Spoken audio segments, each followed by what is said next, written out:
So the first half of this video is going to be me explaining how basic was and how my experience was for me personally going into this, and then the second half of the video is gonna be like a life update, what I'm doing next and what kind of happened. So first off, let me grab my notes real quick,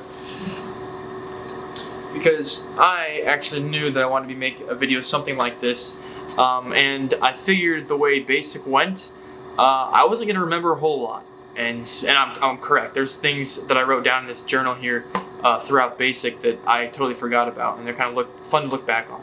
Also, I do have hair now. I mean, I've been out of basic for 2 months, just over 2 months, something like that. So yeah. So without much fluff, I'm gonna go down the list here of everything you do starting from week 0, the week that you get there. It's more like a half a week that you get there, to week 7 when you graduate, right?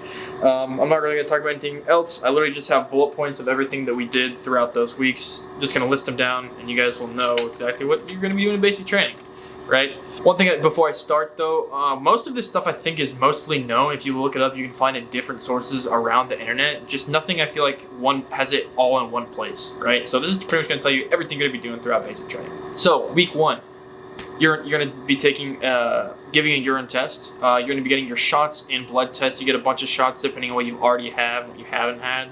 This is when you start to learn to march. You learn how to fold your clothes. They teach you that. You learn how to make your bed, hospital corners and stuff like that. You learn how to clean the dorm, how to do dust downs. Saturdays when you start your PT, because when you first get there, they have to have urine and drug test or blood test, and then once that comes back clean, that's when you can start your PT on Saturday. I would say this is the hardest week, probably because everything's so new to you and you have to memorize so much and you're trying to learn so much. This is also the week that you get all your gear. Not all your gear. You're not going to get your OCPs or anything like that. You're just going to get issued PT gear, shoes, toothbrush, all your essential gear, just not some of your clothes. Your second full day that you're there is when you get your haircut, if you're a guy. Depending on when your plane arrives, depends on how much sleep you actually get the first night. Because I thought that we were going to be kept up all night long. Not the case. If your plane comes in at 2 a.m., you're probably not going to be going to bed, or you're only going to get like an hour of sleep. I was lucky enough, my plane came in at like 5 to 6 p.m., and so we were able to get in the dorms and go to sleep at a decent hour. Now, week 1, you probably heard this somewhere. If not, you're going to be getting your peanut butter shot week 1. This is the shot where you don't get it in the butt, you just get it in your side, like right here. They just pull your waistband down a little bit and just get it in. Personally, for me, the shot, actually getting the shot didn't hurt at all. It was just a little sore in that spot for a few days after. Just walking around and stuff like that. Everyone over exaggerates it. I don't think it was that bad. You get other vaccines this week as well, and then you also have a hearing test, eye test if you have glasses to see what prescription they need to give you. You learn how to do linen covers on beds. Then you start learning more. You start learning drill instead of marching. You go to another appointment to verify your documentation for military CAP card. You're pretty much your military ID. You learn more drill. You have more classes. And these classes consist of a bunch of different things. Sexual harassment, how to eat right, how to cover your finances, just a bunch of life skills pretty much. Also in week 1, you have weapons familiarization, which pretty much means every bed has a weapon underneath it, depending if you're in Alcatraz or Disneyland. I was in Alcatraz, so every bed has a weapon underneath it, and then you kind of learn how that works and you take it apart and such. You have your first PT assessment, so they just assess where you're at physically wise, so your push-ups, sit-ups, and your 1.5-mile run. After 0 week in week 1, there's not a whole lot of new things start to happen. It's kind of like repetitive things, and then as the weeks go on, you get tested throughout, right? So week 2, you start getting your second issued clothes, or your OCPs and your blues. So it depends on what squadron you're in and how soon you get them. We got them like beginning to halfway through our second week. Some people didn't get them till the beginning of 3rd week. So between that 2nd week and beginning of 3rd week, you're gonna get your OCPs, right? And then you're gonna be continuing learning new movements for drill and honing in and practicing that. Those that need to get a flight physical will get one on week 2. Those are pretty much anyone going special warfare, people, flight jobs that need a more in-depth physical to make sure you are healthy. Days start to go by faster after week 2 because things kind of start to get repetitive. On Friday, this probably pertains differently to everybody else, but for us on that Friday, we had classes all day long. Didn't do anything but classes. We had our first drill parade practice run on Saturday, and once you hit that second week Saturday, every single Saturday following that, you're going to have a drill practice. And then by the end of the second week, we got our CAT cards, or our military ID cards. Dude, the pictures look terrible, awful. I'm not going to show you mine, but they don't look good. So week 3 goes by. You do your second PT assessment. Again, after you're going to be doing PT every morning. You're going to wake up and you're going to either eat breakfast first and go to PT, or you're going to go to PT and eat. Well, you're always going to do PT first, but it just depends on if you're going to go back upstairs and do dust down details and showers, then come back down for breakfast, or you do PT, breakfast, dust down details, showers. Personally, I prefer doing PT and then doing eating breakfast right away. It's nice, and then you're not starving when you're doing cleaning the dorms and showering and stuff. But week 3, you do your second PT assessment to see how much you've improved over the last few weeks since your other one. This is when you start having mandatory classes. So there's classes that you have to go to graduate BMT. This is week 3 is also when you get your base liberty. So for I believe 2 hours, maybe 3, I think it's 2 hours, you get base liberty. So you can go anywhere on base pretty much. Not anywhere on base, they do restrict some places, but you can kind of go wander around on base for a few hours, get a little bit of freedom there. And then week 3, you do get your first 15-minute phone call. End of week 0, you get a phone call home telling them that you made it there and this is your graduation date and this is where you need to go. But week 3, you get a 15-minute phone call. Also, they start pulling 341s instead of correcting you. 341s is just like referral in school, right? You do something bad, you screw up, they'll pull it, right? In basic training, a 341 really doesn't mean anything, right? Unless you have to sign the 341. If you have to sign the 341, then it can follow you on to tech school. Or you have to write an essay saying why you did what you did. It usually you only have to sign it if it's something major, or if you've done the same mistake over and over again that you can easily fix, right? I think I've had 3 341s pulled at basic training. Everybody has some, with a rare exception, but most everybody has a few pulled. But week 3 is when they start pulling them instead of correcting them. So in the first 3 weeks, they'll be like, okay, correct this. They'll yell at you and whatever. But after that, they just expect you to know what to do. And if you don't do it, they'll pull 341. You have your first RLA assessment. This isn't like a test, it just assesses you on your RLA. And RLA stands for Recruit Living Area, and that pretty much just means how well your area is cleaned up, and pretty much just your clothes, how well your clothes are cleaned and folded. We have our first run day, week 3. You run, I think it's 24 minutes. It's a 24-minute run. You can run at any pace that you want. And then we had our first full graduation practice day on week 3 on Saturday. So we did like a half one the week before. So, all right, week 4, you start to get a lot more freedom now because you kind of know what you're doing. It's just adding on to the basics of things, right?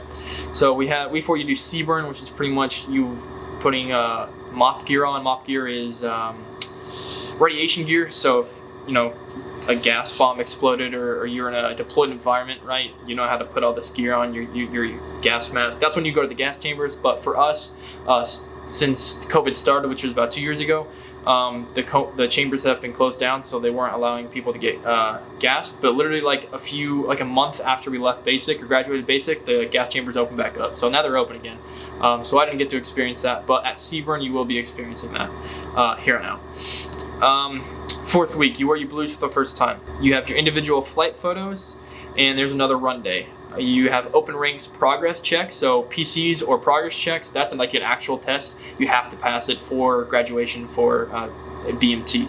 So you have your open ranks for your OCPs. Really easy. Just make sure there's no strings hanging anywhere. You have your boots tucked in, laced correctly, and your OCP PCs are really easy. Then you have an RLA appraisal, and that's another one, just seeing if you have gotten better at folding your clothes. And then Fest, week 4, that's pretty much, I put here, it's guard duty with weapons, DFP1, rear security, ECP. Pretty much you are learning how to guard a base and just preparing for Beast Week on week 6. Week 5, you get your second haircut. So not only do they shave you bald on 0 week, they also give you another haircut that pretty much shaves you bald, not completely, but pretty much. Week 5, they let us do. They did a 1 on the top and then a 0 on the sides. Was the area that they gave us. And then they have your PCs, your progress check for your PT test. So the final PT test is week 5 to see if you can pass the BMT standards. CADM, we had CADM, and that is when you go and shoot weapons. You have to pass. You shoot 22 or 24 rounds, and you have to hit at least like 12 or something like that. But you have to pass that. Nobody failed that I know of for us. I mean, it's pretty simple. They teach you everything. They do your weapons progress check, which just means can you take apart your weapon, and I think your M4, take apart your M4 and put it back together again. There's no time limit. You just have to be able to do it. Really easy. You have your drill progress check, which is another test you have to pass to graduate. It's just, can you do facing movements? Can you do left, right, about, face? And then you have your open ranks progress check for your dress blues. So you have your progress checks for if you can wear your blues correctly. You have to be wrinkle free. Your belt's got your gag line or gig line has to be in the line and all that stuff. You have your tactical combat casualty care progress check, or your TCCC. That's pretty much, can you put a tourniquet on somebody and stop the bleeding, and you have that progress check. They teach you the same day, and they have make you do it. Super easy. You have your last run day, or let's see, I think this 6 weeks is the last run day. Yeah, so you have one more run day in week 5, and then you have a progress check for your RLA close. So week 5 is when they actually test you for your progress check, and you gotta make sure it's all good to go. Very picky on how you fold your clothes and how clean they are, if there's any lint or anything on them. And at the end of week 5 and throughout week 5, the MTIs start to relax and open up and kind of show their personalities a little bit, because before then they're just like people that just yell at you for doing stuff wrong. That's all they're good for, and tell you what to do. So week 6, let's see, you have computer training. You pretty much, I wouldn't call it computer training, but that's what they call it. You pretty much just update your dream sheet, right? You put all the bases that you want to go, and then you study a bunch for week 6, because at the end of week 6 you have your EOC, your end of course exam, and then you have Beast. Beast is 6 week for us. I believe it was only 2 days or like a day and a half. We only stayed 1 night. And Beast is pretty much just an obstacle course and learning how to work as a team and doing some deployed environment stuff with mock gear. You have your EOC once you get back from Beast. I believe you have to get a 70 or above on that. If you don't, you have to retake it. If you retake it and you fail again, you get recycled a few weeks. You get your second. So if you have a job that requires you to be on a flight line or something like that, you get your second boot issue that are steel toes. And then they ask for blood donations at the end of week 6 as well. They don't give you any treats at all throughout BMT, but if you do blood donations, they will give you like soda and candy and stuff like that. And when you're starved of that and any dopamine at all throughout BMT, it sounds pretty good. And you have your actual last run day on week 6, right? And then week 7, I actually didn't write anything down for week 7. Just because at the end of week 7 I was out of there, so I didn't. I was like, there's a good chance I'm not going to write anything week 7. But week 7 didn't really have anything. We graduated Wednesday and Thursday. So Wednesday we had the pointing ceremony, and then Thursday we had the actual parade. Monday and Tuesday you literally don't do anything. Like they're like, make sure you're doing your RLA and do that. They're really just like bullshitting stuff to say, so they so that they can say you have something to do, when really you're just waiting around Monday and Tuesday, just hanging out, talking with buddies all day until you graduate. You have your coining ceremony on Wednesday, then you have your town pass right after. So that entire day you can go out with family around San Antonio. And then on Thursday you have your parade, or your graduation parade, marching parade, and then that's when you do the whole every Saturday that you practice, that's when you have that. And that's it. That's all for BMT. If you guys have any questions, just let me know in the comments below, and I'll answer them gladly. Also, what's happening with me next? As you guys may have known from my previous video before this, I went to join Special Warfare. It's the sweatshirt I'm wearing, but I'm still here on the base where that's at. But I decided it wasn't for me. They didn't get to travel a whole ton, and I didn't exactly want the job that I had picked, which was SEER. So I ended up getting out of it, and I've gotten a new job since then. I've gotten 2 new jobs since then, but I have to wait for my orders to get here, so I'm just waiting for orders at this point. The job that I have right now is a fuels and water system maintenance. It's pretty much a plumber in the Air Force. But from what I've heard from other people online and people that have had the job, it's a really good job. It's good hours, so I can, go to school if I want to, or start a business on the, after the day's over. It's a good work-life balance type job. It's not like a 12-hour shifts type stuff, from what I've seen. So hopefully I get my orders soon and I can actually get that job, because if we don't get the jobs we have now pretty soon, there's a very, very high chance we'll all get security forces, and I don't really want that, but could happen. But that's kind of where I'm at right now. I've been literally in limbo, doing absolutely nothing for the past 2 months since I got out of basic training, just waiting for a job. Some people come here and we're called SOT, students out of training, and some people come here and they SIE, which stands for self-initiated elimination, and then like 3 days later they get a job and orders and they leave. Right? Some people get here like me, and it takes forever to get a job, then it takes even longer to get orders, then they miss their job start date, so then they have to get a whole new job, and it's the reason I've been here for 2 months doing absolutely nothing. So it's just been a lot of working out and playing video games. I got my gaming laptop and trying to learn and read and trying to use this time to the best of my abilities as well.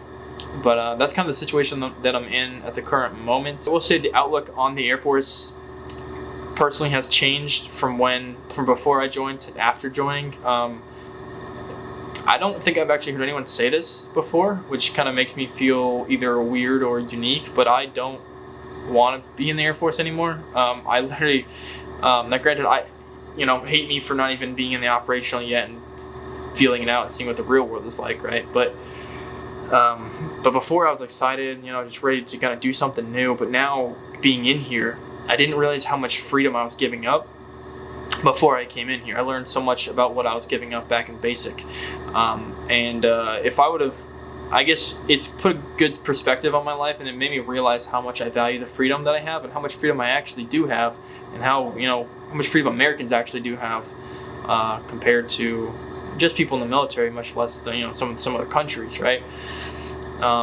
So I've learned a lot about myself from being in here only just a few months. I feel like the lessons I've learned would have taken way longer for me to learn, so I'm grateful for that aspect of it, but I just, part of me wishes I hadn't done it. I signed for 6 years, and so now I gotta be in here for 6 years. But at the same time, it can really be a good ramp up, or a good place to be, to start to plan out my goals for when I get out in 6 years. Maybe I'll be planning for the next 6 years of my life. Then when I hit the ground running, once I get out, I'll skyrocket, or I already have a business going, and I can already start traveling and pursuing my dreams and all this and that, right? So this could be good. I'm going to try to make it a good investment of my time. But it's all in my head, right? So that's pretty much it. Again, if you guys have any questions about basic, about the military, about the Air Force, about my story, about what I'm doing, just leave them in the comments below. I'd be happy to answer anything. And I hope you guys have a good rest of your day. And we'll see you next time. Peace.